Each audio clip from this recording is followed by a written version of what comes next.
প্রণয়ের অমল কাব্য পর্ব সংখ্যা ৪৭। লেখক DRM সোহাগ। গল্প পাঠে আমি অরোরা ইসলাম। অন্তরা নিজেকে সামলে নিল। ব্যাগ থেকে একটা মাস্ক বের করে দ্রুত পরে নেয়। এরপর গেটের বাইরে পা রাখে। গেটের বাম পাশে গিয়ে দাঁড়ায় অন্তরা। ইরফান এখনো মাথা নিচু করে কারোর সাথে কথা বলছে, বাহাত প্যান্টের পকেটে। অন্তরা কতক্ষণ যে তাকিয়ে রইল ইরফানের দিকে। ইরফান কথা বলতে বলতে একবার কলেজ গেটের ভেতরে তাকায়। মায়েরাকে হেঁটে যেতে দেখল, চোখ সরালো না। মায়েরার দিকে চেয়ে ফোনে কথা বলতে লাগলো। মায়েরা ক্লাসরুমের ভেতরে চলে গেলে ইরফান সামনে এগোয়। অন্তরা নিশ্চুপ চোখে ইরফানের পানে চেয়ে রইল। ইরফান তাকে পাস করে সামনের দিকে এগিয়ে যায়। অন্তরা তাকিয়েই রইল। ইরফানকে যতক্ষণ দেখা যায় দেখল মেয়েটা। চোখ জোড়া আবারও ঝাপসা হলো। ইরফান আশেপাশে একবারের জন্য তাকায়নি। এটা দেখে অন্তরা ঝাপসা চোখে একটু হাসলো, বিড়বিড় করলো, একটুও বদলাওনি ইরফান। ভাবনার মাঝে অন্তরার ফোনে কল আসে। মেয়েটা কয়েকবার পলক ঝাপটায়, এরপর দ্রুত ব্যাগ থেকে ফোন বের করে রিসিভ করে কানে দেয়। ওপাশ থেকে তার বাবা জানায় তিনি অন্তরার বাসার সামনে দাঁড়িয়ে আছে। অন্তরা হতাশার নিঃশ্বাস ফেলল। এখন সে কিভাবে যাবে? তার তো ক্লাস আছে। বাবাকে একটু অপেক্ষা করতে বলে কল কেটে দেয়। এরপর তার ছোট বোন নুসরাতের কাছে কল করলে কল রিসিভ হয় সাথে সাথেই। নুসরাত জানায় তার ক্লাস ক্যান্সেল হয়ে গিয়েছে। অন্তরা স্বস্তির নিঃশ্বাস ফেলে। নুসরাতকে তার কলেজের সামনে আসতে বললে সে বলে অন্তরা যেন কষ্ট করে দিয়ে আসে, সে গুরুত্বপূর্ণ কাজে আটকে গিয়েছে। অন্তরা উপায় না পেয়ে নুসরাতের ভার্সিটির দিকে এগিয়ে যায়। হঠাৎ মাথায় আসলো ইরফান এখানে কেন এসেছিল। কথাটা ভাবতে একটু অদ্ভুত লাগলো। আবার ভাবলো কাজ থাকতেই পারে। সে তো জানে না কত বছর হয়ে গেল যোগাযোগই নেই। নিজেকে সামলে নিয়ে দ্রুত পা চালায়। ফারহা ক্লাস শেষ করে দ্রুত ক্লাসরুম থেকে বেরিয়ে আসে। সামনে শুদ্ধকে দেখে কয়েক সেকেন্ডের জন্য দাঁড়িয়ে পড়ে। পাশ কাটিয়ে যেতে নিলে শুদ্ধ ফারহার সামনে দাঁড়িয়ে যায়। ফারহা আবারও শুদ্ধর পাশ কাটিয়ে যেতে নিলে শুদ্ধ আবারও একই কাজ করে। ফারহা রেগে তাকায় শুদ্ধর দিকে। শুদ্ধ মৃদু হেসে বলে, ক্লাস করে যাবে, এসো। ফারহা শক্ত গলায় বলে, আমি তোমার ক্লাস করব না, সরে দাঁড়াও। শুদ্ধ ফারহার দিকে একটু এগিয়ে এসে বলে, আমার তোমাকে মারাত্মক জড়িয়ে ধরতে ইচ্ছে করছে ফারহা পাখি। কেনাই? ফারহা থতমত খেয়ে তাকায় শুদ্ধর দিকে, বিরক্ত হয়ে বলে, তুমি সরে দাঁড়াও তো, মায়েরা এসেছে, ওকে আমার ভার্সিটি ঘুরিয়ে দেখাবো। শুদ্ধ কিছু একটা ভেবে বলে, ফারহা, তুমি তো আমার সাথে ভালোভাবে কথা বলতে পারো না। তুমি জানো সামিয়া মেয়েটা ভীষণ ভালো, ওর ব্যবহার এত অমায়িক। ফারহা অবাক হয়ে তাকালো শুদ্ধর দিকে। শুদ্ধ মোটেও মজা করছে না। শুদ্ধ আবারও মৃদু হেসে বলে, সামিয়ার মতো মেয়েকে যে কেউ পছন্দ করবে, কিন্তু ফারহা মৃদু হেসে বলে, বুঝেছি শুদ্ধ ভাইয়া, তোমার জন্য শুভকামনা। তোমার হবু বউ এত ভালো মানুষ, তোমাকে আর দুঃখ ছুঁতে পারবে না। ফারহার মুখে ভাইয়া ডাক শুনে শুদ্ধ বিরক্ত হলো। ফারহার হাত টেনে বলে, ফারহা, আমি যা বলি সবসময় তার উল্টাটাই তোমাকে বুঝতে হয়। কথা বলে আশেপাশে তাকিয়ে ফারহার হাত ছেড়ে দিল। ফারহার চোখ পানিতে টইটুম্বর, মাথা নিচু তার। শুদ্ধ কিছু বলার আগে ফারহা মাথা নিচু করেই নীরবে ক্লাসরুমে গেল। শুদ্ধ একটু হাসল, অতঃপর সেও ক্লাসরুমে প্রবেশ করে। ফারহা চুপচাপ মাথা নিচু করে বসে আছে।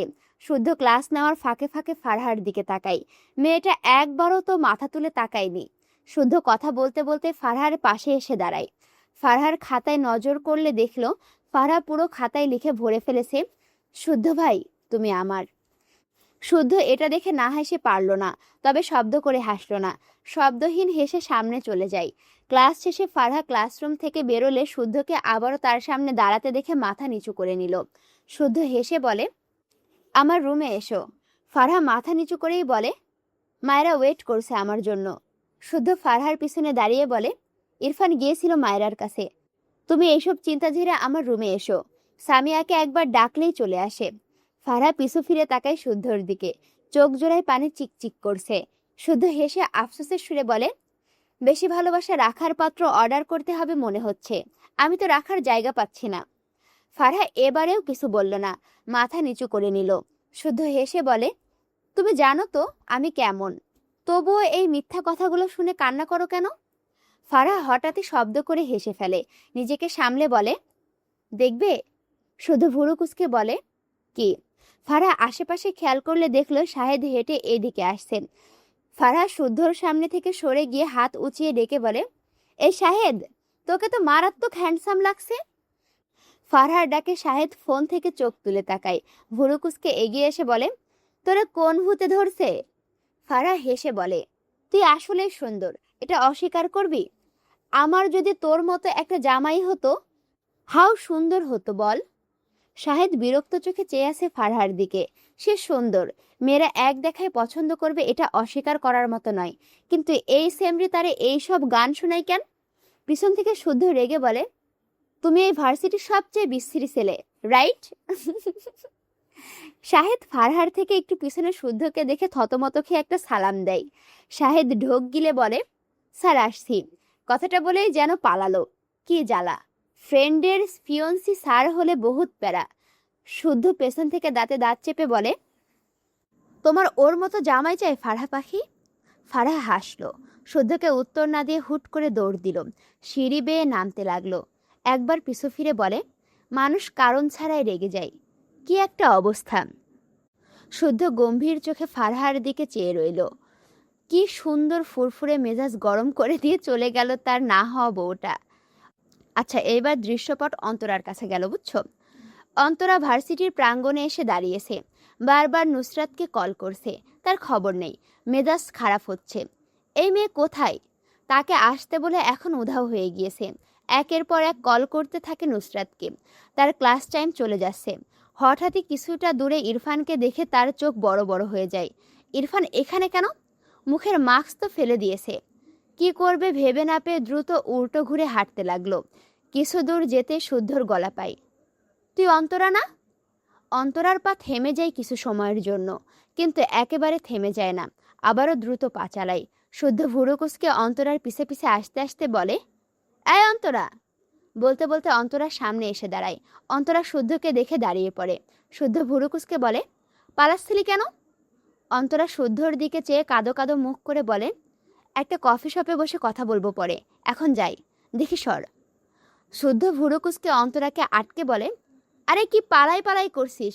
অনেক দিন পর দেখা হলো, কিন্তু তুই এখানে কেন? অন্তরা অশান্ত কণ্ঠে বলে, কাজ ছিল, যেতে দে। ইরফান এখানে কেন? শুদ্ধ চোখ ছোট ছোট করে তাকায় অন্তরার দিকে। ইরফানকে দেখে পালাচ্ছিল। এবার বুঝলো কাহিনী। হেসে বলে, এই ভার্সিটির টিচার মোরা, কিন্তু তুই ইরফানকে দেখে পালাচ্ছিস কেন? তোদের ব্যাপার স্যাপার বুঝি না বাপ। কথাটা বলে সামনে তাকিয়ে ইরফানকে খুঁজলো, না পেয়ে হতাশ হলো। অফিস রুমে চলে গিয়েছে হয়তো, কিন্তু তাতে কি? ইরফানকে ডাকতে তো আর ইরফানকে লাগছে না, সাথে তার মুখ আছে। অতঃপর মিটিমিটি হেসে হাত উঁচিয়ে ডাকে, এই ইরফান, শোন, দেখ অন্তরা মামুনি পা রেখেছে আমাদের ভার্সিটিতে। অন্তরা চোখ বড় বড় করে তাকায়। দ্রুত শুদ্ধকে পাশ কাটিয়ে শুদ্ধর পেছনে লুকিয়ে শুদ্ধর পিঠের শার্ট খামচে রেগে বলে, থাপ্পড় খাবি, ওকে ডাকিস না। শুদ্ধ স্যাত করে উঠল, এই সর সর, আমাকে ধরিস না, করছেটা কি? আয় হায়, তার না হওয়া বউ এমনিতে শুধু কাঁদে, তাকে এক মেয়ে ধরে এভাবে টানছে, তাহলে তো হয়েই গেল। সাজিদ আর নুসরাত এদিকে আসছিল। নুসরাত কান্নার ভান করে বলছিল, মায়ের ভাইয়ের নামে আমি বদনাম করে ফেলেছি, এখন ইরফান স্যার আমাকে কি করবে দোস্ত? সাজিদ বিরক্ত হয়ে বলে, মায়া মানুষের ঢং দেখলে গা পিত্তি জ্বলা ওঠে, বালের মায়ারা সব। সাজিদের কথাটা শুদ্ধর কানে যায়। আশেপাশে চোখ বুলিয়ে বলে, আরে আমার যমজ ভাইরে পাইছি, মনের কথা বলে দিল, আয় ভাই বুকে আয়। শুদ্ধর কথা শুনে সাজিদ আর নুসরাত দুজনেই তাকায়। শুদ্ধ সাজিদকে দেখে থতমত খেয়ে তাকায়। ভার্সিটির স্টুডেন্টদের কাছে সে মোটেও এত ফ্রি না। সাজিদ নুসরাত দুজনেই একটু অদ্ভুতভাবে তাকায় শুদ্ধর দিকে। শুদ্ধ ফোঁস করে শ্বাস ফেলে নিজেকে স্বাভাবিক করলো। সাজিদ নুসরাত এগিয়ে এসে শুদ্ধকে সালাম দেয়। শুদ্ধ মুখ অবয়ব স্বাভাবিক করে খুব ভদ্রভাবে সালামের উত্তর দিল। পেছন থেকে ফারহা এগিয়ে এসে শুদ্ধর পেছনে অন্তরাকে দেখে অবাক হয়, তবে এত না ভেবে মৃদু হেসে বলে, আপু কেমন আছো? অন্তরা শুদ্ধর আড়ালে দাঁড়িয়েছিল। শুদ্ধর শার্ট থেকে হাত অনেক আগেই সরিয়ে নিয়েছে। এই বেয়াদব যা এমনি এমনি কাহিনী করবে। ফারহার ডাকে অন্তরা পাশ ফিরে বলে, এই তো ভালো, তুই কেমন আছিস? শুদ্ধ উল্টো ঘুরে চোখ ছোট ছোট করে একবার অন্তরার দিকে তাকায়, আরেকবার ফারহার দিকে তাকায়।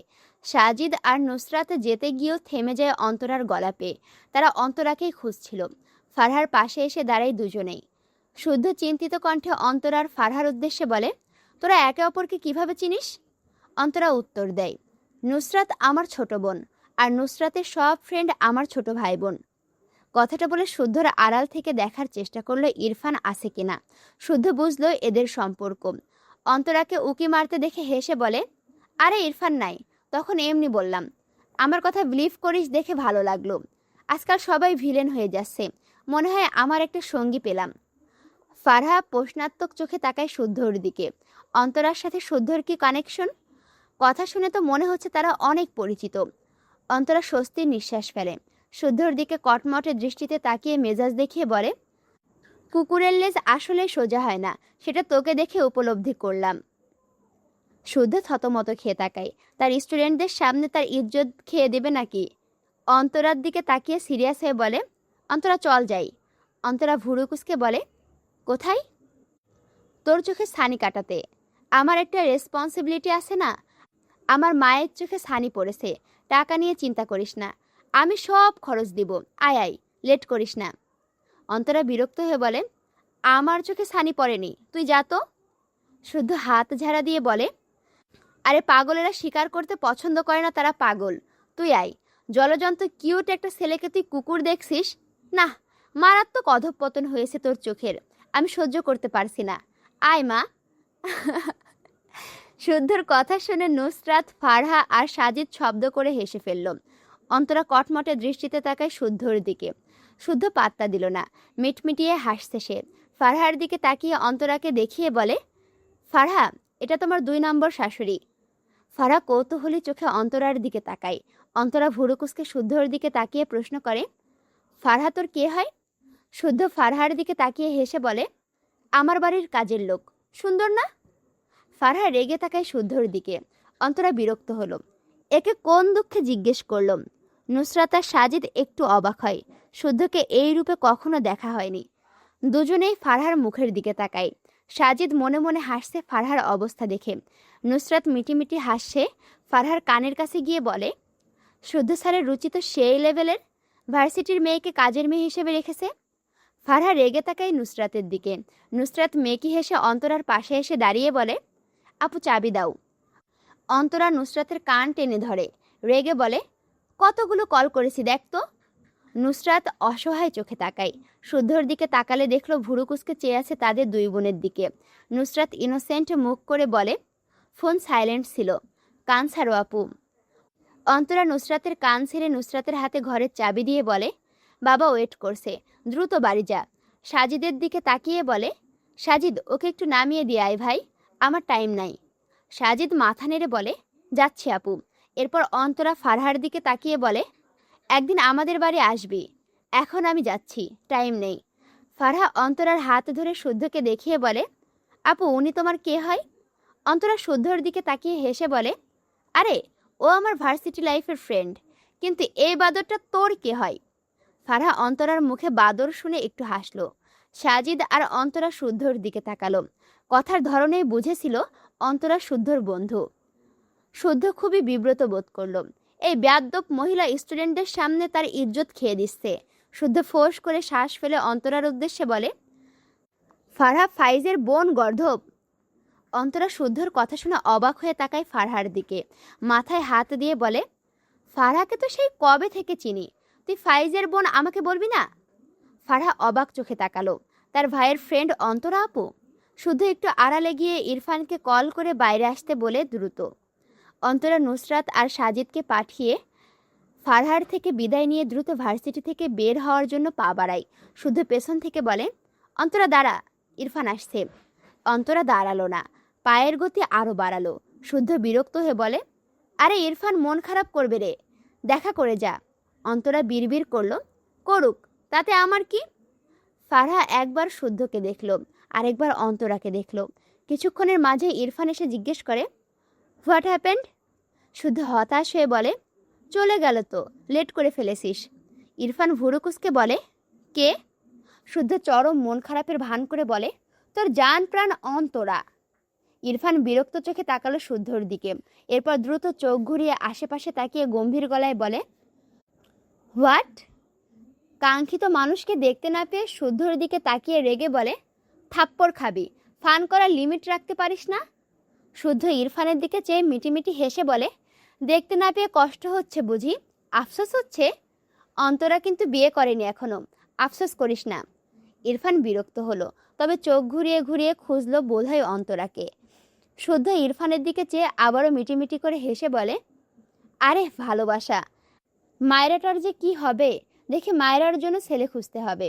এরপর চুলের ভাঁজে হাত চালিয়ে হাসতে হাসতে বলে, তুই কি ছেলে পছন্দ করে দিবি? দিতেই পারিস, হাজার হোক তোর নাম ধাম বউ। ইরফান রেগে শুদ্ধর কলার ধরে দাঁতে দাঁত চেপে বলে, আর একটা ফালতু কথা উচ্চারণ করলে থাপ্পড় খাবি বেয়াদব। তীব্র বিরক্তিতে শুদ্ধকে ছেড়ে উল্টো ঘুরে অফিস রুমের দিকে গটগটে পায়ে চলে যায়।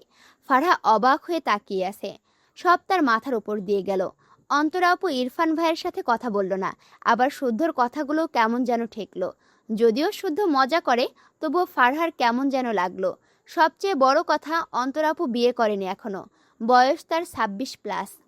এটা নিয়ে নুসরাত মাঝে মাঝেই বলে, অন্তরা আপুর বাবার সাথে এটা নিয়ে মাঝে মাঝে ঝামেলা লেগে থাকে। তবে কি ইরফান ভাই কারণ? শুদ্ধর দিকে তাকিয়ে দেখলো শুদ্ধ হাসছে। ফারহা চিন্তিত কণ্ঠে জিজ্ঞেস করে, অন্তরা আপু আর ইরফান ভাইয়ের মাঝে কি কিছু ছিল শুদ্ধ ভাই? শুদ্ধ ফারহার দিকে তাকিয়ে ফারহার কৌতূহলী মুখ দেখে আবারও হেসে ফেলে। অতঃপর হেয়ালি করে বলে, মারাত্মক কিছু ছিল ফারহা, সেসব বলে শেষ করা যাবে না। ফারহা অদ্ভুতভাবে তাকায় শুদ্ধর দিকে। শুদ্ধর হেয়ালি পড়াই বিরক্ত হলো। এই লোক জীবনেও সিরিয়াস হয় না। অন্তরা আপু এখনো বিয়ে করেনি, এটা নিয়ে আঙ্কেলের সাথে অনেক ঝামেলা হয়। ইরফান ভাইয়ের কারণ? শুদ্ধ ভুরুকুসকে তাকালো ফারহার দিকে, অতঃপর বলে, অন্তরার সাথে তোমার কবে থেকে পরিচয়? নুসরাতের সাথে কলেজে পরিচয় হয়েছিল, তখন থেকে অন্তরা আপুকে চিনি। আপু খুবই ভালো মনের মানুষ। শুদ্ধ মৃদু হাসল, অতঃপর টপিক এড়িয়ে বলে, তোমার আর ক্লাস আছে? ফারহা ভুরুকুসকে বলে, ক্লাস আছে। তুমি টপিক চেঞ্জ করছো কেন? বলো। অন্তরা আপু ইরফান ভাইকে ভালোবাসে তাই না? শুদ্ধ মৃদু হেসে বলে, হুম। এরপর হাত ঘড়িতে একবার সময় দেখে বলে, আমার ক্লাস আছে, তুমি ক্লাসে যাও। কথাটা বলে এগিয়ে যেতে নিলে ফারহা দ্রুত শুদ্ধর সামনে দাঁড়িয়ে বলে, অর্ধেক বলে যাচ্ছ কেন? ইরফান ভাই কি অন্তরা আপুকে ভালোবাসে? শুদ্ধ হেসে বলে, মারাত্মক। ফারহার মাথা ঘোরে, শুদ্ধ কি বলছে কিছুই বুঝতে পারছে না। অবাক হয়ে বলে, তাহলে তারা আলাদা কেন? আর মায়রার কি হবে? শুদ্ধ হেসে বলে, তুমি আর আমি মিলে মায়রার জন্য একটা পাত্র খুঁজব, যাবে না আমার সাথে? ফারহার সব গোল মেলে লাগে, বিস্ময় কণ্ঠে বলে, আসলে ইরফান ভাই আর অন্তরা আপু একে অপরকে ভালোবাসে? শুদ্ধ ফারহার পাশ কাটিয়ে যেতে যেতে বলে, বাসে বাসে, আমিও তো বাসি অন্তরাকে, বাট ধরনটা জাস্ট ডিফারেন্ট। কথাটা বলে শুদ্ধ পিছিয়ে এসে ফারহার সামনে দাঁড়ায়, সিরিয়াস কণ্ঠে বলে, তবে মুখে হাসি নিয়ে বলে, তোমার কোশ্চেন অনেক ফানি ছিল ফারহা। ইরফান কাউকে ভালোবাসার মতো মানুষ নয় বুঝলে। আমার অন্তরার জন্য ভীষণ আফসোস হয়, ও বেচারি এক পাথরকে ভালোবেসে নিজের লাইফ নষ্ট করেছে। একটু থেমে চোখ বুজে দীর্ঘশ্বাস ফেলে। এরপর ফারহার দিকে তাকিয়ে ভীষণ সিরিয়াস হয়ে বলে, তুমি জানো ফারহা, মায়েরা ইরফানকে মাঝে মাঝে হার্টলেস বলে। আমিও হেসে উড়িয়ে দেই, বাট আমার নিজেরই ওকে হার্টলেস লাগে। মায়েরার প্রতি ওর যে পজিটিভনেস দেখেছি, ফার্স্ট এটাতে ভীষণ অবাক হয়েছিলাম, বাট এখন ও মায়েরা রিলেটেড 90% কাজগুলোতে একদম নির্লিপ্তই থাকে, যেন মায়েরা ওর কেউ না। একটু থেমে হতাশ কণ্ঠে বলে, শালা, মাঝে মাঝে তো ইচ্ছে করে ওর হার্ট খুলে আমার হার্ট থেকে একটু ভালোবাসা ওকে ধার দেই। ফারহা শুদ্ধর কথাগুলো মন দিয়ে শুনল, তবে লাস্ট কথাটাই হেসে ফেলল। শুদ্ধ ফারহার দিকে তাকিয়ে মৃদু হেসে বলে, আমি কিন্তু আমার ফারহা পাখিকে মারাত্মক ভালোবাসি। ফারহা শুদ্ধর থেকে চোখ সরিয়ে মাথা নিচু করে নেয়। শুদ্ধ আর কিছু বলল না। ক্লাসের দিকে যেতে যেতে বলে, ক্লাস শেষে ওয়েট করবে। ফারহা তাকিয়ে রইল শুদ্ধর পানে, ঠোঁটের কোণে হাসি। মায়েরা কলেজ শেষ করে গেটের সামনে দাঁড়িয়ে আছে। চারিদিকে অনেক ভিড়। মেয়েটার চোখে মুখে ক্লান্তির সাথে বিরক্তি। এক কোণায় দাঁড়িয়ে আছে, ভিড় কমলে রাস্তায় নামবে বলে। হঠাৎই কারো ধাক্কা খেয়ে মায়েরা ভিড়ের মাঝে উপুর হয়ে পড়ে যায়। ডান হাতের কবজিতে বেকায়দায় লেগেছে। কয়েকজন মেয়ে মায়েরাকে ধরে ধরে দাঁড় করালো। মায়েরা ঠিক করে দাঁড়াতে পারছে না, মনে হচ্ছে পায়েও ব্যথা পেয়েছে। অন্তরা কলেজ থেকে বেরিয়ে যাচ্ছিল। এই দিকটায় ভিড় দেখে এগিয়ে আসে। মায়েরাকে চোখ মুখ কুঁচকে কোনো রকমে দাঁড়িয়ে থাকতে দেখে অবাক হয়। কলেজে এর আগে মেয়েটা তার সাথে ধাক্কা খেয়েছিল। বোরখা হিজাবে মাটি লেগে আছে, ঠিক করে দাঁড়াতে পারছে না মেয়েটা। অন্তরার খারাপ লাগলো। এগিয়ে গিয়ে জিজ্ঞেস করে, কি হয়েছে এখানে? কয়েকজন মেয়ে অন্তরাকে বলে, মায়েরা পড়ে গিয়েছে। অন্তরা মায়েরার মাথায় হাত দিয়ে বলে, ব্যথা পেয়েছো নাকি? মায়েরা অন্তরার দিকে চোখ তুলে তাকায়, চোখের কোণে পানি। ব্যথায় চোখের কোণে পানি জমেছে। অন্তরা বুঝলো মেয়েটা ভালোই ব্যথা পেয়েছে। অতঃপর বলে, তোমার বাসা কোথায়? মায়েরা মিনমিন করে তার বাসার ঠিকানা বলে। অন্তরা আশেপাশে তাকিয়ে বলে, তোমার বাড়ির কেউ নিতে আসে নাকি তুমি একাই যাও? মায়েরা এবারেও ছোট করে উত্তর করলো, নিতে আসে, কিন্তু আজ এখনো আসেনি। অন্তরা কি করবে বুঝলো না। এভাবে মেয়েটাকে রেখে যেতে মন সায় দিচ্ছে না। যে বাড়ির ঠিকানা বলল সেটা তো মোটামুটি অনেক দূর, তার বাড়ির কাছেই। তাদের কলেজের আরও দুটো মেয়েকে সহ সে নিজেই মায়েরাকে ধরে ধরে তার গাড়িতে বসায়। মায়েরা অবাক হয় অন্তরার ব্যবহারে।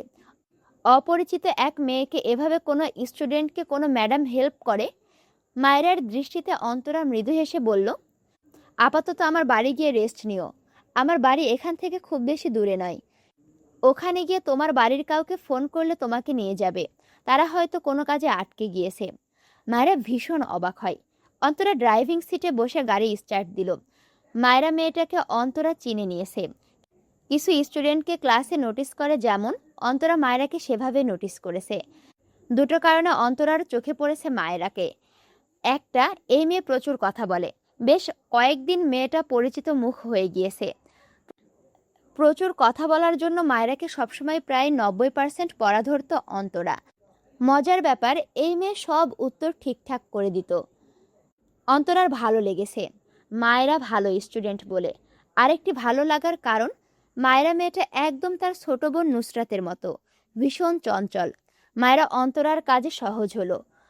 বুঝলো এই ম্যাম খুব ভালো।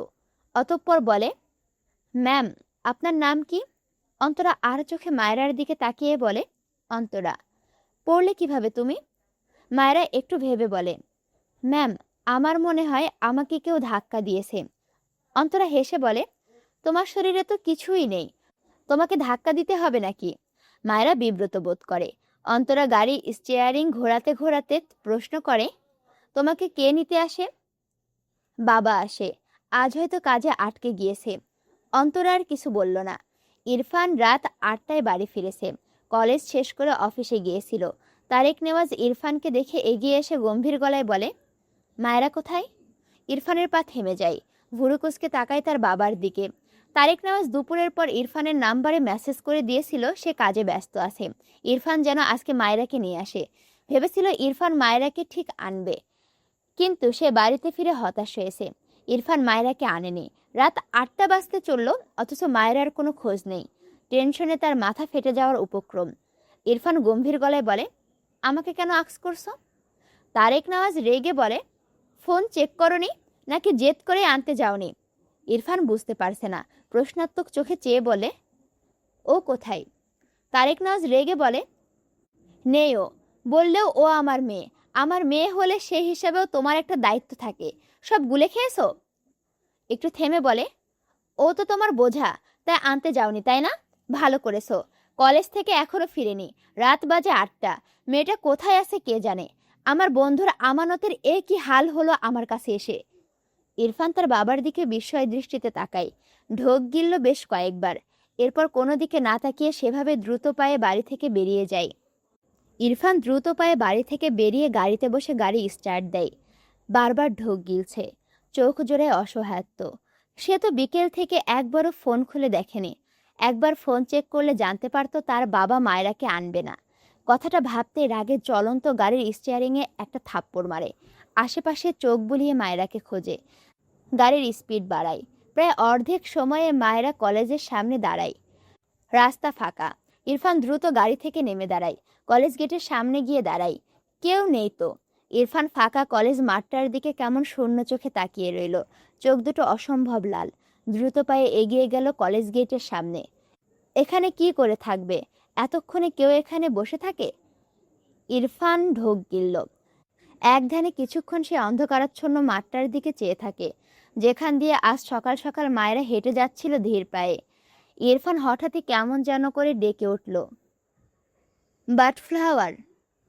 ইরফানের ভয়েস খুবই ক্ষীণ ছিল, চোখ দুটো অসম্ভব লাল। হঠাৎই রাগে কলেজের গেটে একটা লাথি বসায়। আশেপাশে চোখ বুলিয়ে খোঁজে মায়েরাকে। রাস্তায় একেবারে মানুষ নেই এমন নয়, টুকটাক লোকজনের যাতায়াত আছে। একজন লোক এগিয়ে আসে, তিনি ইরফানকে কলেজ গেটে লাথি দিতে দেখেই মূলত এগিয়ে এসেছে। ইরফান গাড়িতে ওঠার জন্য এগিয়ে যায়। লোকটি ইরফানকে দেখল, দেখে তো ভদ্রই লাগে, আচরণ কেমন পাগলদের মতো লাগলো। পিছু ডেকে বলে, এই যে ভাই, কোনো প্রবলেম? ইরফান দ্রুত পিছু ফিরে তাকায়, এগিয়ে এসে অশান্ত কণ্ঠে বলে, ও কোথায়? লোকটি অদ্ভুতভাবে তাকায় ইরফানের দিকে, বিব্রত বোধ করে বলে, কে? ইরফান হঠাৎই লোকটার দিকে তীক্ষ্ণ চোখে চেয়ে গম্ভীর গলায় বলে, বাসা কোথায়? লোকটি থতমত খেয়ে যায়। রাস্তার ল্যাম্পপোস্টের আলোয় ইরফানকে স্পষ্ট না দেখা গেলেও মোটামুটি বুঝতে পারল ইরফানের মুখ অবয়ব। ইরফান লোকটিকে চুপ থাকতে দেখে লোকটির কলার ধরে দাঁতে দাঁত চেপে বলে, answer me, damn it.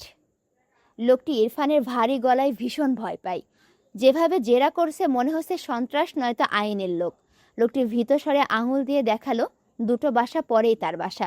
Irfan লোকটিকে ধাক্কা দিয়ে বলে, যদি তোকে না পাই আজকেই তোর শেষ রাত। আরে আমাদের ইরফান কি পাগলা নাকি? একটা মানুষে অচেনা মানুষে পাইছে, সে মানুষে বলছে ওকে যদি না পাই ওকে আজকে শেষ করবি, যন্ত্রণা। আচ্ছা, আবার গল্পে আসি, বুঝছো? কথাটা বলেই গটগটে পায়ে তার গাড়িতে উঠে পড়ে। লোকটি কেমন অদ্ভুত চোখে তাকিয়ে দেখলো ইরফানকে, তেমনই ভয় পেল। তার আজ শেষ রাত মানে বাসায় যাওয়া প্রয়োজন। হাতে সিগারেট ছুঁড়ে ফেলে এক প্রকার দৌড় লাগালো। বাসার গেটে আজ 10টায় তালা লাগাবে, দরকার পড়লে খাটের তালায় গিয়ে লাগাবে। কোনো সন্ত্রাসকে জায়গা দেবে না সে তার বাড়ি। কলেজে মায়েরা ফোন নিয়ে যায় না, আর এইটাই মায়েরা সবচেয়ে বড় প্রবলেম হয়েছে বোধহয়। ফোন না আনার কারণে কাউকে কল করতে পারেনি। সবার নাম্বার ফোনে সেভ আছে, কারো নাম্বারই তো মুখস্থ নেই। আর এ কারণে সে কাউকে কল করে জানাতে পারেনি সে তার এক ম্যাডামের বাসায় এসেছে। বাবা এসে যেন নিয়ে যায়, অন্তরা ম্যাম নিজেই রেখে আসতো, কিন্তু তার কি যেন কাজ পড়ে গিয়েছে, তাকে বাসায় রেখে দ্রুত বেরিয়ে যায়। মায়েরাকে বলে গিয়েছে উনি এসে মায়েরাকে মায়েরার বাড়ি রেখে যাবে। মায়েরার বাড়ি এখান থেকে বেশ অনেকটা দূর, তাই অন্তরা তার কাজ ফেলে মায়েরাকে পৌঁছে দিতে পারেনি। তার কাজ শেষ করে মায়েরাকে পৌঁছে দিবে বলে বেরিয়ে গিয়েছে। মায়েরা আশেপাশে তাকালো, এই বাড়িতে তেমন কাউকে দেখলো না। একজন অর্ধবয়স্ক মহিলাকে দেখলো, যাকে কাজের মহিলা মনে হলো। আর একজন বয়স্ক লোক ছিল, একবার বাইরে বেরিয়েছিল। মায়েরার চিন্তা হয়, অনেক রাত তো হয়েছে, আর কখন বাড়ি যাবে। বাবা টেনশন করছে নিশ্চয়ই, সে জানতেও পারছে না। ইরফানের কথা মাথায় আসলে মুখটা মলিন হয়ে যায়। মনের কোণে প্রশ্ন উকি দেয়, উনি কি তাকে নিয়ে টেনশন করবে? তাকে নিয়ে যে এখন খুব কম ভাবে লোকটা। ভাবনার মাঝে অন্তরা গেস্ট রুমে প্রবেশ করে। মায়েরা অন্তরাকে দেখে ধীরে ধীরে উঠে দাঁড়িয়ে অশান্ত কণ্ঠে বলে, ম্যাম, আপনি কি আমাকে এখন রেখে আসতে পারবেন? অন্তরা বাইরে থেকে এসে চেঞ্জ করেনি, মায়েরাকে রেখে একবারে চেঞ্জ করবে। মৃদুস্বরে বলে, এসো, হাঁটতে পারছো এখন? মায়েরা মাথা নেড়ে বলে, জি ম্যাম। অন্তরা মায়েরাকে নিয়ে বাড়ি থেকে বের হয়। মায়েরা এগিয়ে গিয়ে রাস্তার এক পাশে সাইড করে রাখা গাড়ির পাশে দাঁড়ায়। অন্তরা তার বাসার কাজের মহিলার সাথে টুকটাক কথা বলছে। মায়েরা এদিক ওদিক তাকায়। হঠাৎই তার ওপর যেন কেউ ঝাঁপিয়ে পড়ল। মায়েরা মৃদু চেঁচিয়ে ওঠে, তার হৃৎপিণ্ড লাফিয়ে ওঠে। ইরফান শক্ত করে মায়েরাকে নিজের সাথে জড়িয়ে নেয়। তার বডিতে যত শক্তি ছিল সব ঢেলে দিয়ে যেন মায়েরাকে তার সাথে চেপে ধরার অদম্য চেষ্টায় নামলো। মায়েরার দম আটকে আসে, মেয়েটা এক চুল পরিমাণ নড়তে পারে না। প্রথমে ভয় পেলেও কয়েক সেকেন্ডেই বুঝেছে এটা ইরফান। ইরফানের শরীরে থাকা পারফিউমের স্মেল মায়েরা চিনতে ভুল করবে কি করে? কিন্তু মেয়েটা নড়তে না পেরে ভেতরে ভেতরে হাঁসফাঁস করে। কাপা কণ্ঠে থেমে থেমে বলে, ছাড়ুন আমায়। ইরফান বোধহয় শুনতেই পেল না মায়েরার কথা। হাতের বাঁধন আরো শক্ত করলো। মায়েরার মনে হচ্ছে হাড়গোড় সব ভেঙে যাবে। হাঁপানো কণ্ঠে বলে, আমায় ছাড়ুন, হায় আল্লাহ। ইরফান থেমে থেমে বলে, কোথায় ছিলে তুমি? আমি অনেক খুঁজেছি তোমায়। মায়েরা কেঁপে ওঠে। ইরফানের গলা ভীষণ অদ্ভুত লাগলো। সবচেয়ে বড় কথা, ইরফানের মুখে এরকম কথা আশা করা যায়। ইরফান মায়েরাকে আবারও নিজের দিকে টানলো। মায়েরার মনে হচ্ছে সে ওই কার্টুনের মোটু পাতলুর মতো চ্যাটকা লেগে যাবে নিশ্চিত। কিছুক্ষণ পর ইরফান মায়রাকে ছেড়ে দুহাতের মাঝে মায়রার দুগাল আগলে নিয়ে মায়রার মুখের দিকে তাকায়। অশান্ত কণ্ঠে বলে, কোথায় ছিলে তুমি? আরে ওকে, কেউ কিছু করেছে তোমায়? I am here, tell me, ব্যথা পেয়েছো কোথাও? কথাগুলো বলতে বলতে মায়রার দুহাত উল্টে পাল্টে দেখে। এরপর মায়রার দুগালে হাত রেখে বিচলিত কণ্ঠে বলে, tell me, are you okay? মায়রা ইরফানের দিকে বিস্ময় ভরা চাহনিতে তাকায়। ইরফানের চোখ দুটো দেখে মায়রার নিজেরই চোখ জ্বলে উঠল। ইরফানের দু চোখে যেন রক্ত জমাট বেঁধেছে। মায়রা কিছু বলার আগে ইরফান আবারও দুহাতে মায়রাকে শক্ত করে তার সাথে জড়িয়ে ধরে। মায়রা বাকহারা হয়ে রইল। অন্তরা তার কাজের মহিলাকে বিদায় দিয়ে তার গাড়ির দিকে এগিয়ে আসে। কয়েক পা এগোলে তার পা থমকে যায়। ইরফানের একদম মুখের ওপর রোড লাইটের তীব্র আলো আছড়ে পড়ছে। ফলস্বরূপ ইরফানকে স্পষ্ট দেখতে পেল অন্তরা। ইরফানের চোখ বন্ধ। অন্তরা চোখ নামিয়ে দেখল মায়রা তার দিকে পিঠ করে দাঁড়িয়ে। তার শরীর কাঁপছে। অস্পষ্ট স্বরে আওড়ায়, ইরফান। ইরফান চোখ মেলে মায়রাকে ছাড়তে নিয়েও ছাড়ল না। দৃষ্টি তার সামনে। ভীষণ পরিচিত ঠেকল মেয়েটাকে। রাস্তার অপর পাশের রোড লাইটের আলো অন্তরার দিকে থাকায় ইরফানের অন্তরাকে চিনতে একটুও কষ্ট হলো না। ভুরু কুঁচকে সেকেন্ড কয়েক অন্তরার পানে চেয়ে থাকে। কপালে বিরক্তির ভাঁজ ফুটে ওঠে। অন্তরা নিজেকে সামলে নিল। এবার পালালো না। এগিয়ে এসে বিস্ময় কণ্ঠে জিজ্ঞেস করে, ইরফান তুমি এখানে? মায়রা তোমার কে হয়? মায়রা চোখ বড় বড় করে তাকায়। তার ম্যাম ইরফানকে চিনে। ইরফানের বাঁধন থেকে নিজেকে ছাড়াতে চাই, কিন্তু ইরফান ছাড়ল না মায়রাকে। ভুরু কুঁচকে অন্তরার দিকে চেয়ে বিরক্তি কণ্ঠে বলে, you are a very annoying girl. আচ্ছা, এটার অর্থ হচ্ছে তুমি অনেক বিরক্তিকর একটা মেয়ে। অন্তরা ইরফানের কথায় অবাক হলো না, বরং মৃদু হাসল। তবে চোখ দুটো খুব ভালো করে মুছে নিল। তবুও বারবার ভিজে যাচ্ছে। অপরাধী চোখে ইরফানের দিকে তাকায়। ইরফানের চোখে মুখে রাগ ফুটে ওঠে। অন্তরা মায়রার পিঠ এর দিকে তাকালো, যেখানে ইরফানের শক্ত একজোড়া হাতের অবস্থান। শুদ্ধ বলেছিল ইরফানের বাচ্চা মেয়ের সাথে বিয়ে হয়েছে, সেটাও ইরফানের ইচ্ছের বিরুদ্ধে। সেটা কি তবে মায়রা? নাকি মায়রা ইরফানের কোনো বোন? কিন্তু বোনকে কেউ এভাবে জড়িয়ে ধরে? ইরফান তো বউকে জড়িয়ে ধরার মানুষ নয়। সবচেয়ে বড় কথা, মায়রার মতো মানুষকে ইরফান দুচোখে সহ্যই করতে পারে না। সেখানে এই দৃশ্যটা অন্তরাকে কেমন গোলকধাঁধায় ফেললো যেন। অন্তরা আবারও কিছু জিজ্ঞেস করতে নিলে তার আগে ইরফান সময় নষ্ট না করে মায়রাকে ছেড়ে দ্রুত মায়রাকে কোলে তুলে নেয়। মায়রা বিচলিত কণ্ঠে বলে, কি করছেন? মেয়েটা তার ম্যামের সামনে এমন সিচুয়েশনে পড়ে ভীষণ লজ্জায় পড়েছে। ইরফান মায়রাকে নিয়ে কয়েক পা এগিয়ে গিয়ে তার গাড়ির ড্রাইভিং সিটে আগে সে বসে। এরপর তার কোলে মায়রাকে বসিয়ে দেয়। এরপর শব্দ করে গাড়ির দরজা লাগায়। মায়রা পিট পিট করে চেয়ে থাকে ইরফানের দিকে। মেয়েটা বোঝার চেষ্টায় ইরফান কি করছে। ইরফান বাঁ হাতে মায়রার কোমর জড়িয়ে ধরে। ডান হাত বাড়িয়ে মায়রার মুখে লেগে থাকা ঘাম মুছে দেয় যত্নের সহিত। মায়রার মাথার হিজাব খুলে সাবধানে খুলে মাথা থেকে নামিয়ে দেয়। গাড়ির গ্লাস তুলে দিয়ে এসি ছেড়ে দেয়। সব কাজ শেষে মায়রার মুখের দিকে তাকায়। মায়রা ইরফানের দিকে চেয়ে আসে।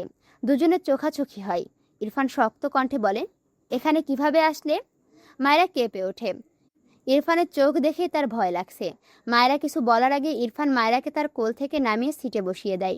এরপর সে বাইরে বেরিয়ে গাড়ির দরজা লাগাতে নিলে মায়রা দ্রুত বলে ওঠে, কোথায় যাচ্ছেন? ইরফান মায়রার দিকে তাকিয়ে ছোট করে বলে, আসছি, ওয়েট। এরপর শব্দ করে গাড়ির ডোর আটকে দেয়। মায়রা কেঁপে ওঠে। ইরফান গটগটে পায়ে অন্তরার সামনে গিয়ে দাঁড়ায়। অন্তরা ইরফানকে দেখেই চোখ মুছে নিল। লাভের লাভ কিছুই হয় না। বারবার চোখ ভিজে যায় শুধু। নিজেকে সামলে ইরফানের দিকে তাকিয়ে বলে, ও কি তোমার বোন? অন্তরার কথা শেষ হতে না হতেই ইরফান রাগান্বিত স্বরে বলে, বউ, বউ হয় আমার, নট বোন। তুমি ওকে এখানে নিয়ে এসেছো, বাট হোয়াই? অন্তরা অবাক হয়ে তাকায় ইরফানের দিকে। ইরফানের কথা বলার ভঙ্গিমায় অন্তরা মেয়েটা ভীষণ অবাক হলো। এভাবে বউ বলে স্বীকার করে নিল। তার মানে ইরফান কি মেয়েটাকে বউ মানে? তার ভীষণ কষ্ট হলো। দম বন্ধ লাগলো। ভেজা চোখ জোড়ায় আবারও নতুন জলকণার আবির্ভাব হলো। অন্তরার চোখের পর্দায় সেদিনের ঘটনা ভেসে ওঠে, যেদিন অন্তরা খুব শখ করে তার ভালোবাসার কথা ইরফানকে বলতে গিয়েছিল। ইরফান মাঠের এক কোণায় বেঞ্চে বসেছিল। সবাই অনেক কথাই বলেছিল, তবে ইরফান কেউ কিছু আক্স করলে হুঁ-হা উত্তর করছিল, নয়তো ফোনে মগ্ন ছিল। অন্তরা ইরফানকে গিয়ে একটু সাইডে ডাকে। ইরফান বিরক্তি কণ্ঠে বলেছিল, এখানেই বলো, অর আউট। অন্তরা অসহায় চোখে তাকায়। ইরফান এমন কেন? ভীষণ কাঠখোট্টা একটা মানুষ। ইরফানের বিহেভিয়ার তাদের ফ্রেন্ড সার্কেলের সবাই জানতো, তাই কেউ কিছু মনে করতো না। অন্তরাও সেম। ইরফানের বিরক্তি ভরা কণ্ঠ। এভাবে চলে যেতে বলা গায়ে না মেখে ইরফানকে অনেকবার রিকোয়েস্ট করে। শুদ্ধ ফাইজ ওরাও ইরফানকে ঠেলে পাঠায়। ইরফান চরম বিরক্তি নিয়ে একটু দূরে এসে দাঁড়িয়েছিল ঠিকই, তবে মনোযোগ ছিল ফোনে। অন্তরা হতাশ হয়, বুঝল এভাবেই বলতে হবে। অতঃপর গলা ঝেড়ে বলে, ইরফান, আমার কিছু কথা আছে তোমার সাথে। ইরফান ফোনের মাঝে ডুবে অন্তরার দিকে তাকালো না, গম্ভীর গলায় বলল, বলো। অন্তরার বিরক্ত লাগে, আফসোস হয়। এই ছেলেকে সে কেন ভালোবাসলো? কেমন অদ্ভুত। কিছু করার নেই, সে ভালোবাসে ইরফানকে। অতঃপর ইরফানের দিকে তাকিয়ে থেমে থেমে বলে, ইরফান, আমি তোমাকে পছন্দ করি। ইরফান কয়েক সেকেন্ডের জন্য দৃষ্টি ঘোরায়, তবে মাথা উঁচু করল না। ফ্রেন্ডেরা একে অপরকে পছন্দ না করলে সেখানে ফ্রেন্ডশিপ হবে কি করে? সেই ভাবনা থেকে ইরফান আবারও ফোনে মগ্ন হয়ে গম্ভীর গলায় বলে, okay, I like you too. Antara বিস্ময়ের দৃষ্টিতে তাকায় ইরফানের দিকে। উত্তেজনায় কথা বেরোয় না মুখ থেকে। হঠাৎই শব্দ করে থেমে থেমে বলে ওঠে, ইরফান, তুমি সত্যিই আমাকে? মেয়েটা আর বলতে পারছে না উত্তেজনায়। যা আশা করেনি তা না চাইতেই পেয়ে যাওয়ার যে ব্যাপার, অন্তরার ঠিক সেই অনুভূতি হচ্ছে। ইরফান অন্তরার অদ্ভুত কণ্ঠে ফোন থেকে চোখ তুলে তাকায়। অন্তরার দৃষ্টি দেখে ভুরুকুসকে বলে, হোয়াট? অন্তরা নিজেকে সামলে ইরফানের দিকে তাকিয়ে বলে, তুমি সত্যিই আমাকে পছন্দ করো ইরফান? কবে থেকে পছন্দ করো? ইরফান বিরক্ত চোখে তাকিয়ে থাকে অন্তরার দিকে। এরপর চোখ নামিয়ে আবারও ফোনে দৃষ্টি দেয়। অন্তরা হেসে বলে, তুমি আমাকে কবে বিয়ে করবে ইরফান? ইরফান বিস্ময়ে ভরা চোখে তাকায় অন্তরার দিকে। রেগে বলে, হোয়াট ননসেন্স। অন্তরা হেসে বলে, তুমি তো বললে তুমি আমাকে পছন্দ করো, বিয়ে করবে না আমাকে? ইরফান বাঁখাড়া হয়ে তাকিয়ে আছে অন্তরার দিকে। মেজাজ তীর তীর করে বাড়তে লাগলো। দাঁতে দাঁত চেপে বলে, you are my good friend, I like you for that, nothing else. অন্তরার মুখ চুপসে যায়। এতক্ষণের উৎফুল্লতা সব ফুস হয়ে যায়। মন খারাপ হয়ে যায় অন্তরার, তবে খুব বেশি মন খারাপ হয়নি। সে জানতো ইরফান এমন কিছু বলবে।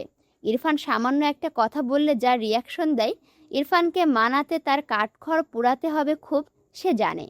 অতঃপর আমতা আমতা করে বলে, ইরফান, আমি তোমাকে অনেক ভালোবাসি, একটু বোঝার চেষ্টা করো। ইরফান বিরক্ত হয়ে উল্টো ঘুরে জায়গাটা প্রস্থান করতে এগোতে নিলে অন্তরা তার দু হাতে ইরফানের হাত টেনে ধরে। ইরফান অন্তরার দিকে চেয়ে দাঁতে দাঁত পিষে বলে, হাত ছাড়ো। অন্তরা ছাড়ল না। ইরফান তো একটু একটু এমন বলবেই, তাই বলে কি সে ছেড়ে দিবে? তাদের ফ্রেন্ড সার্কেলে 3জন মেয়ে ফ্রেন্ড আছে, তবে কেউ কখনো মজা করেও ইরফানকে টাচ করার সাহস পায়নি। অথচ আজ অন্তরা ভালোবাসার তাগিদে সব ভুলে অসাধ্য সাধন করতে নেমেছে যেন। ইরফান তার হাতের দিকে একবার তাকালো। যে হাত অন্তরা ধরে আছে, রাগে চোখ দুটো যেন জ্বলে উঠল। অন্তরা অসহায় কণ্ঠে বলে, ইরফান, প্লিজ আমাকে বিয়ে করো, আমি তোমাকে। কথাটা আর শেষ করতে পারেনি অন্তরা। ইরফান ঝাড়া মেরে তার হাত সরিয়ে নিয়ে রাগে অন্তরার গালে কষিয়ে একটা থাপ্পড় মেরে দেয়। অন্তরা কয়েক পা পিছিয়ে যায়। বিস্ময় দৃষ্টিতে ইরফানের দিকে তাকায়। কিছুটা দূরে শুদ্ধ, ফাইজ সহ তাদের সব ফ্রেন্ডরা বসা ছিল। অন্তরাকে ইরফানের হাতে থাপ্পড় খেতে দেখে তারা অবাক হয়ে দ্রুত পায়ে এগিয়ে আসে। শুদ্ধ ইরফানের পাশে দাঁড়িয়ে বলে, ইরফান, কি হয়েছে? ওকে মারলি কেন? ইরফান অন্তরার দিকে জ্বলন্ত চোখে চেয়ে চোয়াল শক্ত করে বলে, আর একবার আমার সামনে একে দেখলে আনলিমিটেড থাপ্পড় দিয়ে বেয়াদবি ছাড়িয়ে দিব। ইরফানের কথায় সবাই বিস্ময় দৃষ্টিতে একবার ইরফানের দিকে তাকায়, আরেকবার অন্তরার দিকে তাকায়। অন্তরার চোখ বুজে নেয়। চোখ থেকে টুপটুপ করে পানি গড়িয়ে পড়ে। শুদ্ধ কিছু বলতে চাইলে তার আগে ইরফান গটগটে পায়ে সেখান থেকে প্রস্থান করে। এরপর প্রায় 1 সপ্তাহ অন্তরার ভার্সিটি আসেনি। ইরফান একদমই নির্লিপ্ত ছিল, যেন কিছুই হয়নি। 1 সপ্তাহ পর অন্তরা ভার্সিটি এসে ইরফানের সামনে দাঁড়ায়। ইরফান অন্তরার দিকে ভুরুকুসকে তাকায়। অন্তরা ভেজা চোখে কান্না মাখা গলায় বলে, ইরফান, আমি তোমাকে ছাড়া কিছু ভাবতে পারছি না। তুমি তো কাউকে পছন্দ করো না, প্লিজ আমাকে ফিরিয়ে দিও না, আমি তোমাকে ভালোবাসি। ইরফান বিরক্ত কণ্ঠে বলে, but I have no feelings for you. Antara হঠাৎই কান্না মাখা গলায় তেজি কণ্ঠে বলে, কেন নেই ফিলিংস? আমি তোমার জন্য এত কাঁদছি, তবুও তোমার একটুও মায়া হয় না? কি করলে ফিলিংস আসবে? ছেলেরা তো দেহের পাগল হয়। তোমার লাগলে বলো, এক্ষুনি দিয়ে দিচ্ছি, তবুও আমায় মেনে না। ইরফান 1 সেকেন্ডও সময় ব্যয় না করে অন্তরার গালে শক্তপোক্ত একটা থাপ্পড় মেরে দেয়। অন্তরা নীরবে অশ্রু বিসর্জন দেয়। ইরফান জ্বলন্ত চোখে অন্তরার দিকে তাকিয়ে রাগে চিৎকার করে বলে, তোদের মতো মেয়েদের ওপর ইরফান নেওয়া থুতু ফেলতেও হাজারবার ভাবে। শুদ্ধ দূর থেকে ইরফানকে এত রাগতে দেখে এক প্রকার দৌড়ে এসে বলে, ইরফান কি হয়েছে? অন্তরা কি হয়েছে? ইরফান অন্তরার দিকে চেয়ে দাঁতে দাঁত চেপে বলে, শি ইজ এ নটি গার্ল। কথাটা বলে 1 সেকেন্ডও দাঁড়ায় না, উল্টো ঘুরে যেতে যেতে রাগান্বিত স্বরে বলে, এসব ফালতু ইমোশন নিয়ে আর একবার আমার সামনে আসলে এর ফল ভালো হবে না। শুদ্ধ বিস্ময় চোখে ইরফানের প্রস্থান দেখল। সেদিন অন্তরা শুদ্ধর কাছে বসে অনেক কেঁদেছিল। সে ইরফানকে ছাড়া কিছু ভাবতে পারে না। শুদ্ধ যেন তার ভাইকে বোঝায়। শুদ্ধ প্রথম প্রথম অন্তরার অবস্থা দেখে ইরফানকে বোঝানোর ট্রাই করেছে। উল্টো সেও 2-4টে থাপ্পড় খেয়ে ফিরে এসেছে। বুঝে গিয়েছে এসব সম্ভব নয়। উপায় না পেয়ে তারা সবাই ফ্রেন্ডরা অন্তরাকে মুভ অন করানোর ট্রাই করে। বেচারি চুপচাপ শুনতো। দিন শেষে যেই লাউ সেই কদু হয়ে অন্তরা এখনো সিঙ্গেল। ইরফানের কথায় অন্তরা ধ্যান ভাঙে। ইরফান ডান হাত মুষ্টিবদ্ধ করে শক্ত কণ্ঠে বলে, যদি আমার ওয়াইফের গায়ে একটা আঁচড়ও লাগে তোমার দ্বারা, আই সোয়ার দুনিয়াতে তোমাকে মিনি জাহান্নাম থেকে ঘুরিয়ে আনবো। অন্তরা কেঁপে ওঠে ইরফানের কথায়, সাথে বিস্ময় চোখে তাকায়। ইরফান কথাটা কেন বলল সে বুঝেছে। ভার্সিটিতে একটা মেয়ে ইরফানের সাথে টুকটাক কথা বলতো। অন্তরা ভেবেছিল ইরফান সে মেয়েকে পছন্দ করে বলে তাকে মানছে না, এজন্য সে সেই মেয়েটাকে অনেক বাজে কথা শুনিয়েছিল, সাথে থাপ্পড়ও মেরেছিল। এই কথা ইরফানের কানে গিয়েছিল, তবে ইরফান এ ব্যাপারে নির্লিপ্ত ছিল। কিন্তু আজ ইরফান সেই সেম কাজ মায়রার ক্ষেত্রে অন্তরার প্রতি এমন মনোভাব থেকে এই কথাটা বলল। অন্তরা সেই কাজের জন্য আবারও যেমনই অনুতপ্ত হলো, তেমনি মায়রার প্রতি ইরফানের এতটা কনসার্ন দেখে ভীষণ অবাক হলো। ঢোক গিলে বলে, তোমার ওয়াইফকে আমি হেল্প করেছি, ক্ষতি করিনি। ইরফান গম্ভীর গলায় বলে, আই ডোন্ট বিলিভ ইট। অন্তরার খারাপ লাগলো। ইরফানের চোখ অসম্ভব লাল দেখে অন্তরা চিন্তিত কণ্ঠে বলে, তুমি কি অসুস্থ ইরফান? এখানে আমার বাসা, তুমি চাইলে রেস্ট নিতে পারো। ইরফানের চোখ জ্বলে উঠল যেন। দাঁতে দাঁত চেপে বলে, নো নিড। অন্তরা মাথা নিচু করে নিল। খুব বুঝলো ইরফানের প্রতি সে কনসার্ন দেখিয়েছে বলে ইরফান আরও এক ধাপ রেগে গিয়েছে। অন্তরার ভীষণ খারাপ লাগে। সে তো ইরফানকে বলেনি তাকে ভালোবাসুক। সে যদি ভুল করেও তার অনুভূতি প্রকাশ করে ফেলে, ইরফান প্রচণ্ড রেগে যায়। ইরফান দুহাত প্যান্টের পকেটে গুজে দাঁড়ালো। অন্তরার দিকে চেয়ে গম্ভীর গলায় বলে, ভার্সিটি গিয়েছিলে আজ? হিসাব অনুযায়ী তোমার থাপ্পড় পাওনা ছিল, বাট ডিসিশন চেঞ্জ করলাম। থাপ্পড় হোক বা আদর, সব কিছুর অধিকার জাস্ট আমার ওয়াইফের। অন্তরার চোখের কোণে পানি চিকচিক করছে। ইরফান একটু থেমে তীক্ষ্ণ চোখে চেয়ে বলে, you know who am I? Antara প্রশ্নাত্মক চোখে তাকায় ইরফানের দিকে। ইরফান কিছু একটা ভেবে ঘাড় বাঁকিয়ে তার গাড়ির দিকে তাকালে দেখল মায়েরা গাড়ির পাশে দাঁড়িয়ে আছে, দৃষ্টি তাদের দিকে। ইরফান বিরক্ত হলো। একে গাড়িতে বসিয়ে রেখে এসেছে, এই স্টুপিড গার্ল বেরিয়ে এসেছে। ঘাড় ঘুরিয়ে অন্তরার দিকে চেয়ে চোখের ইশারায় মায়েরাকে দেখিয়ে বলে, I am her personal property. Antara অবাকের ওপর অবাক হয়। মায়েরার দিকে তাকায় অন্তরা। মেয়েটা চোখে পড়ার মতো সুন্দর, কিন্তু ইরফানের কাছে এসব ম্যাটার করে না অন্তরা জানে। অন্তরা তবুও ইচ্ছা করলো ইরফানকে অপমান করতে, দুটো কথা শোনাতে। তার আগে ইরফান শক্ত কণ্ঠে বলে, আমার পার্সোনাল প্রপার্টি অর আমার ওয়াইফ এর পার্সোনাল প্রপার্টি। যেখানেই কেউ নজর দিবে তার চোখ দুটো তুলতে আমি জাস্ট একবারও ভাববো না। অন্তরা চোখ বুজে নেয়। ইরফানের দিকে নজর দেওয়ায় তাকে হুঁশিয়ার করছে। অন্তরার চিৎকার করে বলতে ইচ্ছে করে, আমার মন দিয়ে আমি যাকে ইচ্ছা ভালোবাসবো, তুমি চোখ তুলে নেওয়ার কে? কিন্তু মুখ দিয়ে কথাগুলো বের করতে পারে না। উল্টো নিজেকে সামলে বলে, আমি তোমাকে ভালোবাসি না ইরফান। ইরফান গম্ভীর গলায় বলে, গুড। কথাটা বলে ইরফান উল্টো ঘুরে যেতে নিলে অন্তরা বলে ওঠে, মায়েরা তোমার অপোজিট ক্যারেক্টারের। মায়েরার মতো মেয়েকে তুমি ভীষণ অপছন্দ করো। আমি ঠিক বললাম তো ইরফান? ইরফানের পা থেমে যায়। রাস্তার অপোজিটে দাঁড়ানো মায়রার পানে তাকায়। ল্যাম্পপোস্টের আলোয় মায়রা বোকা বোকা কৌতূহলী চোখজোড়া খুব সূক্ষ্ম চোখে ইরফানকে পরখ করছে। হলদেটে আলোর কিছুটা মায়রার বাম গালে দখল করে নিয়েছে। ইরফান মায়রার মুখ পানে দৃষ্টি নিবদ্ধ রেখে সূক্ষ্ম হেসে উত্তর দেয়, you are right, I don't like her, but she is my deepest feelings. অন্তরার চোখে এতক্ষণে জমানো অশ্রু গাল বেয়ে গড়িয়ে পড়ে। ইরফানের লাস্ট কথাটা তীরের ন্যায় বুকে বিঁধল। ভার্সিটিতে থাকতে এত এত কেঁদেও দিন শেষে অন্তরা শুনেছে তার প্রতি ইরফানের কোনো অনুভূতি নেই। সেই একই কথা উল্টে গিয়ে পজিটিভ হয়ে গেল অন্য এক নারীর জন্য। এটাই বুঝি ভাগ্য। সে কি করলে ইরফানকে পেত? সে শান্তশিষ্ট। ইরফান এমন মেয়েকেই পছন্দ করে। আর মায়রা মেয়েটা ভীষণ দুরন্ত, যে ক্যারেক্টার ইরফানের ভীষণ অপছন্দের। কি লাভ পছন্দের তালিকায় থেকে যদি না হৃদয়ে ঠাঁই না পাওয়া যায়? ইরফান কথাটা বলে গটগটে পায়ে মায়রার সামনে গিয়ে দাঁড়ায়। মায়রা অভিমানী চোখে ইরফানের দিকে তাকিয়ে। ইরফান কিছু বলল না, দুহাতের আঁচড়ায় মায়রার মুখটা নেয়। মায়রাকে ডান দিকে একটু সরিয়ে নিয়ে এসে মায়রা ঠোঁট জোড়ায় ছোট্ট একটা চুমু আঁকে। মায়রা চোখ বড় বড় করে তাকায়। এটা রাস্তা, মাঝে মাঝে টুকটাক মানুষ যাতায়াত করছেন। সবচেয়ে বড় কথা, এখানে মায়রার ম্যাম দাঁড়িয়ে আছে। মায়রার লজ্জায় মাথা কেটেই ফেলতে ইচ্ছা করলো। অন্তরা ইরফানের এমন কাণ্ড দেখে চোখ সরিয়ে উল্টো ঘুরে দাঁড়ায়। সেখানে আর দাঁড়ালো না। খুব ভালোই বুঝলো সে মায়রাকে ইরফানের অপছন্দের তালিকায় রাখার প্রশ্ন তুলেছিল বলে ইরফান মায়রাকে নিয়ে স্বীকারোক্তির পাশাপাশি কাজেও আনসার দিয়ে দিল। অন্তরার চোখের বাঁধ ভেঙেছে। দ্রুত পা চালালো তার বাড়ির দিকে। তার ভাগ্যটা এমন না হলেও পারত।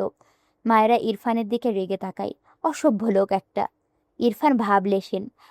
বাঁ হাতে মায়রাকে উঁচু করে ধরে গাড়িতে গিয়ে বসে। এবারেও ইরফান মায়রাকে তার কোলে বসিয়ে গাড়ি স্টার্ট দেয়। মায়রার মনে ভীষণ অভিমান। লোকটা তাকে ইচ্ছে করেই নিতে আসে না কবে থেকে। যদি আসতো তবে কি এমন হতো? ইরফানের কোল থেকে নেমে সিটে যেতে চায়। ইরফান মায়রাকে তার সাথে চেপে ধরে গম্ভীর গলায় বলে, হোয়াট হ্যাপেন্ড? মায়রা মোচড়ামুচড়ি করতে করতে বলে, ছাড়ুন আমায়। আমায় তো ভুলেই গেছেন আপনি। এখন কেন এসেছেন? ইরফান মায়রার পিঠ তার বুকে লাগিয়ে বসায়। এরপর মায়রার কাঁধে থুতনি রাখে।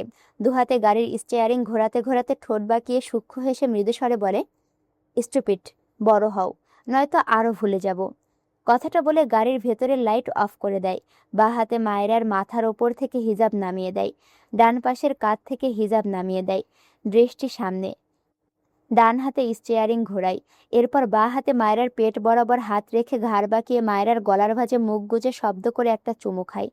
এরপর দৃষ্টি রাখে রাস্তার পানে। মায়রা কারেন্ট শক খাওয়ার মতো ঝাটকা খায়। মেয়েটা বুঝতেই পারেনি, জমে গিয়ে চুপটি করে বসে থাকে। ইরফান আবারও মায়রার কাঁধে তার থুতনি ঠেকিয়ে দুই হাতে গাড়ির স্টিয়ারিং ঘোরাতে ঘোরাতে মৃদুস্বরে বলে, আর কখনো অপরিচিত কারোর সাথে একা কোথাও যাবে না, আন্ডারস্ট্যান্ড? মায়রা মিনমিন করে জিজ্ঞেস করে, অন্তরা ম্যামকে আপনি কিভাবে চিনেন? ইরফান গম্ভীর গলায় বলে, ডোন্ট নো। মায়রা ঘাড় বাঁকিয়ে ইরফানের দিকে তাকিয়ে বলে, আপনি বলছেন না কেন আমাকে? ইরফান গাড়ি সাইড করে। এরপর দু হাতে মায়রাকে তার দিকে টেনে নিয়ে বলে, ফালতু কোশ্চেনের অ্যান্সার করি না আমি। কেন গিয়েছিলে ওখানে? মায়রা উত্তর করে না। এই লোক তার কোশ্চেনের অ্যান্সার দেয় না, সেও দেবে না। মাথা নিচু করে মুখ বাঁকায়। ইরফান ভুরুকুসকে বলে, কিছু আক্স করছি। মায়রা মাথা তুলে ইরফানের দিকে তাকিয়ে মুখ ফুলিয়ে অভিমানী কণ্ঠে বলে, আপনি আমাকে বলেননি, আমিও বলবো না। কথাটা বলে ইরফানের কোল থেকে উঠতে চাই। ইরফান মায়রার হাত টেনে গম্ভীর গলায় বলে, শি ওয়াজ মাই ফ্রেন্ড। মায়রা পিট পিট করে তাকায় ইরফানের দিকে। ইরফান মায়রার গালে হাত ডুবিয়ে মায়রার ঠোঁট জোড়ায় দৃষ্টি রেখে শীতল কণ্ঠে বলে, I want feedback. You know, I am very thirsty. আমি জানি আমি ইংলিশে কাঁচা হলেও আমার যারা ভিউয়ার্স আছে এরা ইংলিশে বহুত পাকা। আর এই জন্যই হয়তো লাস্টের এই কথাগুলোর মানে আমাকে বলতে হচ্ছে না। আর ঠাস্টিক্রত পরিচয়। ঠাস্টি মানেই হচ্ছে তৃষ্ণার্ত। এবার কিসের তৃষ্ণার্ত তার বলছি না। যাই হোক, তোমরা এবার অনেকেই বলবা, আপু পর্ব দিচ্ছেন না কেন? আমি আজকে, তোমরা কি জানো, আজকে একটা ভিডিওর মধ্যে 2টা পর্ব দিয়েছি, তাও তোমরা খুশি হবা না। তোমাদের সাথে আরেকটা কথা, তোমরা তো সবাই মোটামুটি পদ্মজা উপন্যাসটি শুনেছ। পদ্মজা উপন্যাসটি ইলমা বেহেরোজ আপুর লেখা। ইলমা বেহেরোজ আপুকে পার্সোনালি আমার অনেক ভালো লাগে, তার লেখা আমার অনেক ভালো লাগে। ইলমা বেহেরোজ আপু রিসেন্টলি একটা নতুন উপন্যাস লিখছে, কালান্তরের কন্যা। আমি মোটামুটি উপন্যাসটির কয়েকটি পর্ব পড়েছি। উপন্যাসটির মোট পর্ব মনে হয় 15টা হবে। আমি মোটামুটি 6-7টা মতো ভয়েস দিয়ে ফেলেছি, বুঝছো, পড়ার পাশাপাশি। কারণ আমি জানি আমি যে উপন্যাসটা পছন্দ করি তোমরাও সেটা পছন্দ করবা, কারণ তোমরাই তো আমার। তাই পছন্দ না করার তো কোনো মানে হয় না, তাই না? এখন তোমরা যদি এই উপন্যাসটি শুনতে চাও তাহলে আমি তোমাদের জন্য এই ৬-৭টা ভিডিও আপলোড করা শুরু করব। এখন তোমরা তোমাদের সিদ্ধান্ত জানাও। আমার বিশাল বড় কমেন্ট বক্স ফাঁকা আছে, তাই লিখতে কখনো কৃপণতা করবা না, বুঝছো? দেখা হচ্ছে পরবর্তী ভিডিওতে। আমি তোমাদের সাথে আছি, তোমাদের অপ্রিয় পাঠিকা অরোরা ইসলাম। আল্লাহ হাফেজ। আল্লাহ হাফেজ বলেছে আর দোরমায় চলে যাচ্ছে। তা লাইক কমেন্ট শেয়ার করবে কে? হ্যাঁ, লাইক কমেন্ট শেয়ার করো। আল্লাহ হাফেজ।